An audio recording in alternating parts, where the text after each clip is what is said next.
Okay, good morning. This is our next topic, the performing arts. When we say performing arts, this refers to form of arts in which artists use their voices, bodies, or inanimate objects to convey artistic expression. It is different from visual arts, which is when artists use paints, canvas, or various materials to create physical or static art objects. Performing arts includes a range of disciplines which are performed in front of a live audience. So the overview of this is theater, the music, the dance, and object manipulation, and other kinds of performances that are present in all human cultures. The history of music and dance date to prehistoric times, whereas circus skills dates to at least ancient Egypt. Many performing arts are performed professionally. Performance can be in purpose-built buildings such as theaters and opera houses, on open-air stage at festivals, on stage in tents such as circuses and other street. So the objective of this is to experience and develop curiosity, interest, and enjoyment in their own creativity and that of others. Explores through the processes of visual and performing arts, acquire and develop skills needed for the creation of visual and performing artwork, use the language, concepts, and principles of visual and performing arts, communicate their thoughts and ideas through visual and performing arts. Creative visual and performing arts work reflects on, appreciate, and evaluate their work and the work of others, and also help to develop receptiveness to visual and performing arts forms across time, place, and cultures, and perceive the significance of these art forms as an integral part of life. So what are the major performing arts? Okay? So number one, theater.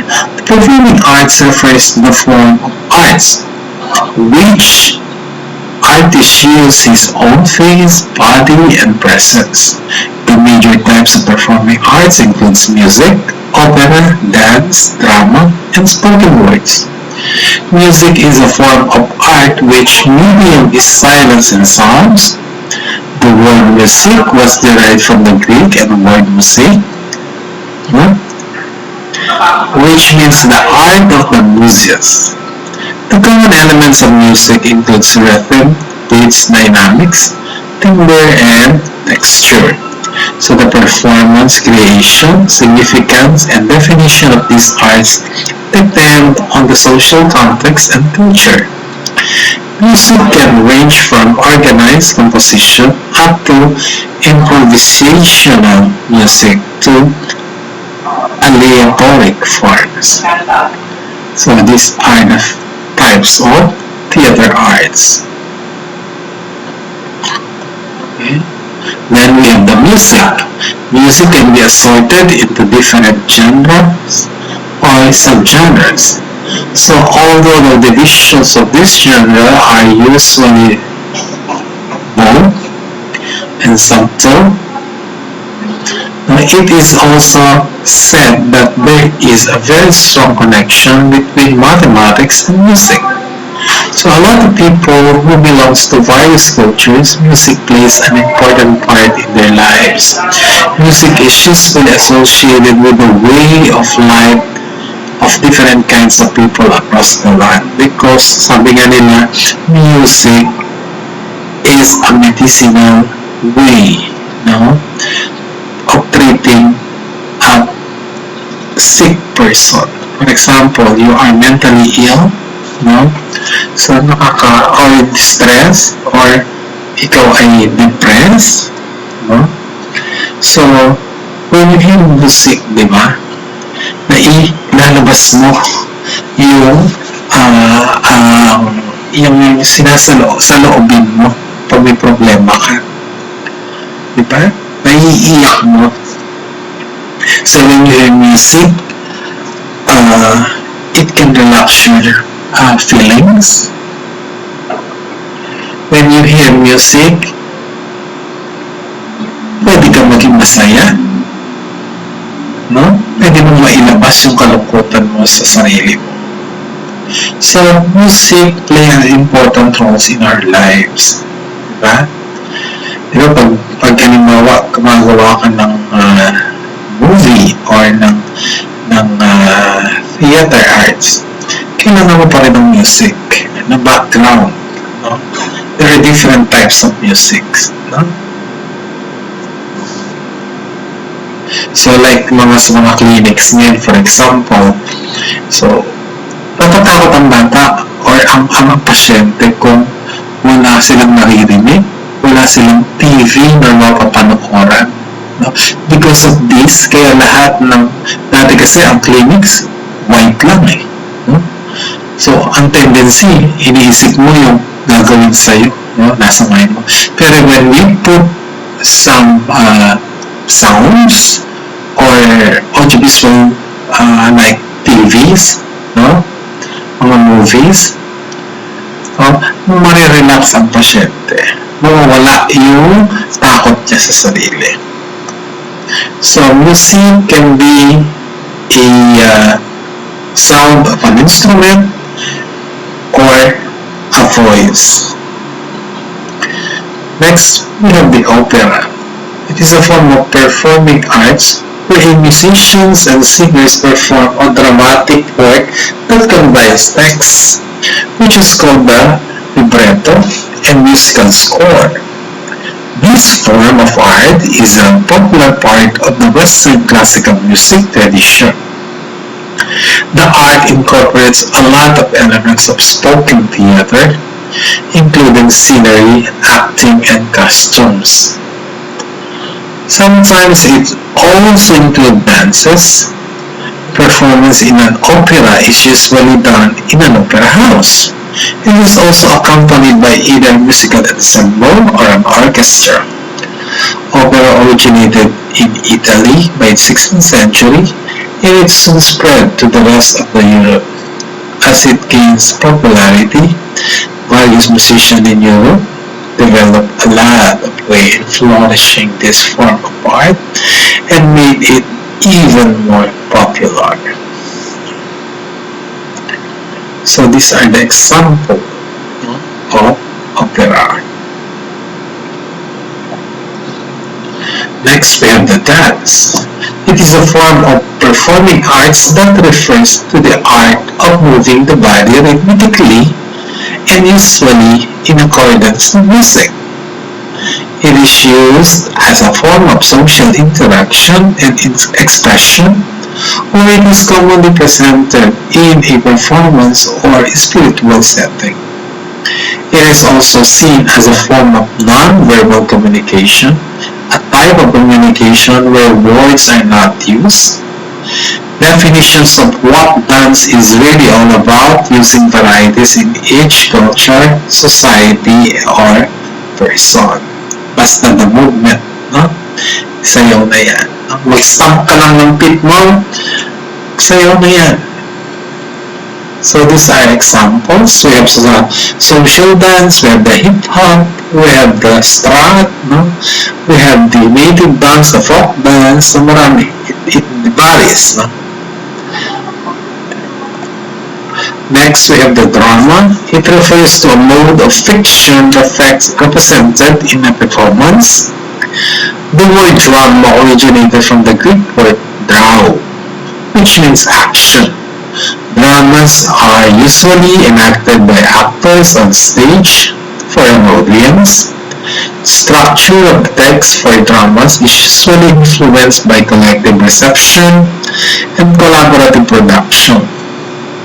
Masterpieces that can be considered to be in this form includes the classical Athenian tragedy, Oedipus the King of Sophocles, and Hamlet of William Shakespeare. These are examples of dramas.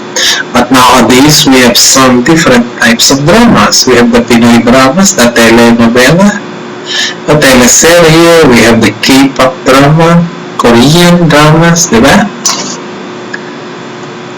So these are the drama that we can watch. No? It varies, no? May gustong Pilipino, may mga gustong Korean, may mga gustong, nowadays, tumisikat ng mga Thailander, no?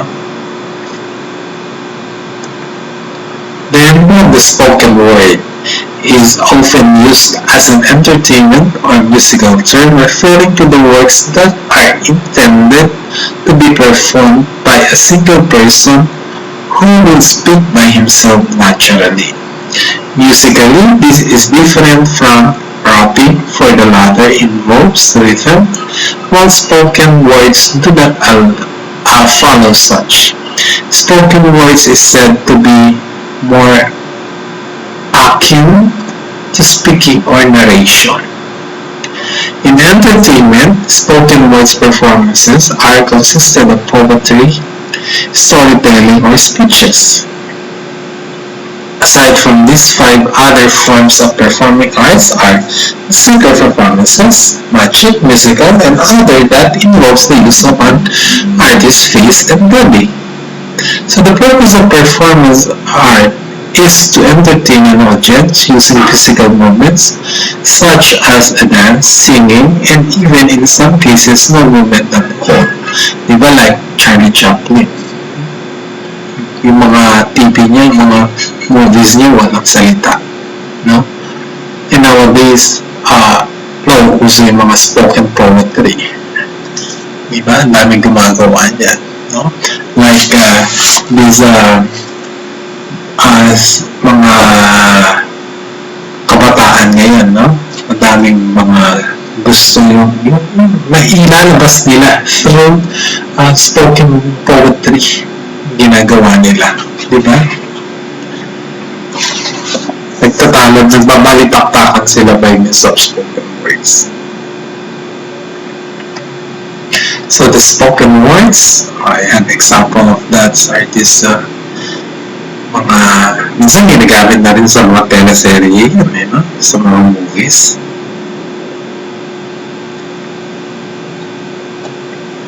So the benefit of studying performing arts is a better curriculum framework to offer a 21st century focus that highlights the transferable skills to the STEM Lobby champions in the 4 C's. What are these? The critical reflection, the collaboration, the creativity, and the communication.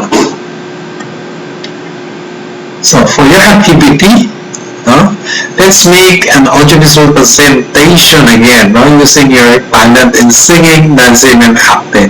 This is what we call the TikTok challenge. Yan. Ngayon, ito ang pinakasikat. Mailalabas ninyo dito yung gusto nyong mangyari. You can choose only one. Kung singing, sige, mag-duet kayo. No? Kahit malayo yung isa sa inyo, sa family nyo, relative nyo, friends ninyo, o jowa ninyo, you can do the singing. Meron tayo niyan. No? Then for acting, you can do the comedy, the drama, the horror, the impersonation. So without talkies or yung ginagaya nyo, lip sync lang kayo dun sa mga, marami yan ganyan sa TikTok natin. No? Yung mga nakakatawa, yung mga drama. No? And then for the dance, pwede kayong magsayaw ng mga sayaw for TikTok, no?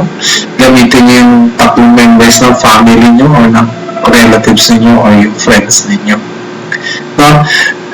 Make at least 1 to 3 minute presentation using this TikTok challenge. No?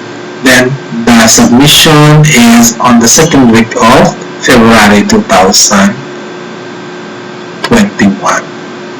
Okay, this is our second activities.